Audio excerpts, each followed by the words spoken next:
بسم اللہ الرحمن الرحیم۔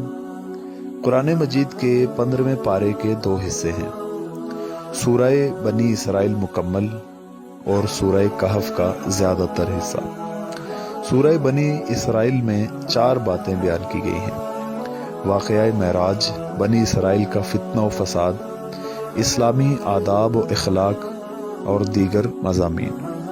واقعہ معراج جسمانی ہوئی اور جاگنے کی حالت میں ہمارے آقا صلی اللہ علیہ وسلم کو رات کے وقت مسجد حرام سے مسجد اقصی اور پھر وہاں سے آسمانوں پر لے جایا گیا۔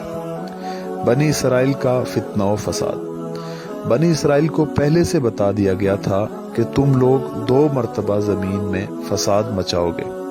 چنانچہ ایک دفعہ حضرت شعیب علیہ السلام کو ایذا پہنچائی تو بخت نصر کو ان پر مسلط کر دیا گیا۔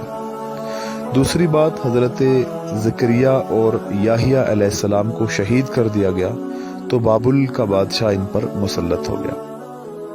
اسلامی آداب و اخلاق۔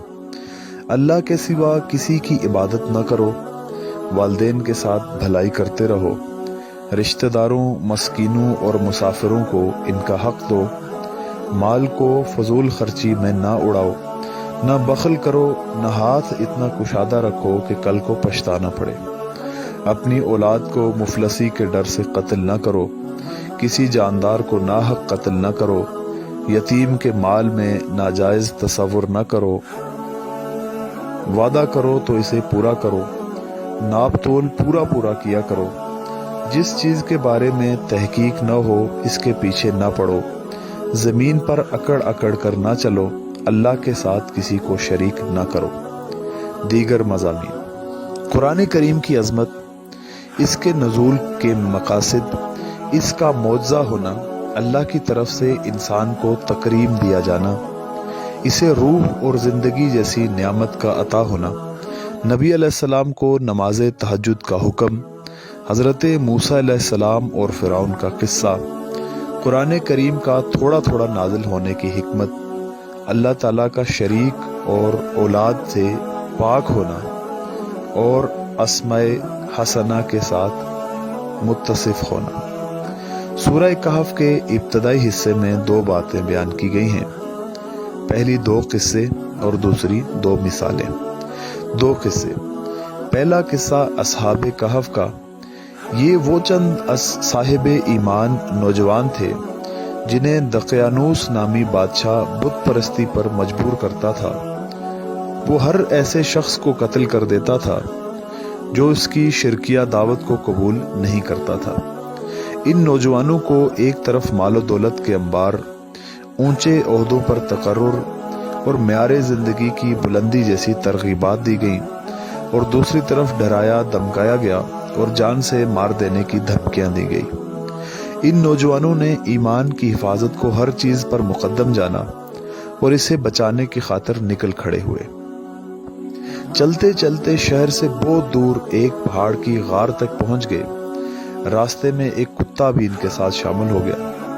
انہوں نے اس غار میں پناہ لینے کا ارادہ کیا۔ وہ جب غار میں داخل ہوئے تو اللہ نے انہیں گہری نیند سلا دیا۔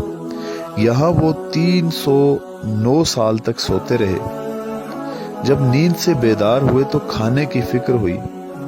ان میں سے ایک کھانا خریدنے کے لیے شہر آیا، وہاں اسے پہچان لیا گیا۔ 3 صدیوں میں حالات بدل چکے تھے، اہل شرک کی حکومت کب کی ختم ہو چکی تھی اور اب موحد برسر اقتدار تھا۔ ایمان کی خاطر گھر بار چھوڑنے والے یہ نوجوان ان کی نظر میں قومی ہیروز کی حیثیت اختیار کر گئے۔ دوسرا قصہ حضرت موسیٰ اور خضر علیہ السلام کا ہے۔ اس کا ذکر اگلے پارے کے شروع میں ہوگا۔ 2 مثالیں۔ پہلی مثال، 2 شخص تھے، ایک کے پاس باغات تھے اور دوسرا غریب تھا۔ باغات والا اکڑتا تھا، غریب نے کہا اکڑ نہیں ماشاءاللہ کہا کرو۔ وہ نہ مانا، اللہ کا عذاب آیا اور اس کے باغات جل گئے اور وہ شرمندہ ہو گیا۔ دوسری مثال، دنیاوی زندگی کی مثال ایسی ہے جیسے آسمان سے پانی برسا، زمین سرسبز ہو گئی، کچھ عرصے بعد سب کچھ سوکھ گیا اور چورا چورا ہو گیا۔ اللہ تعالیٰ حسن عمل کی توفیق عطا فرمائے۔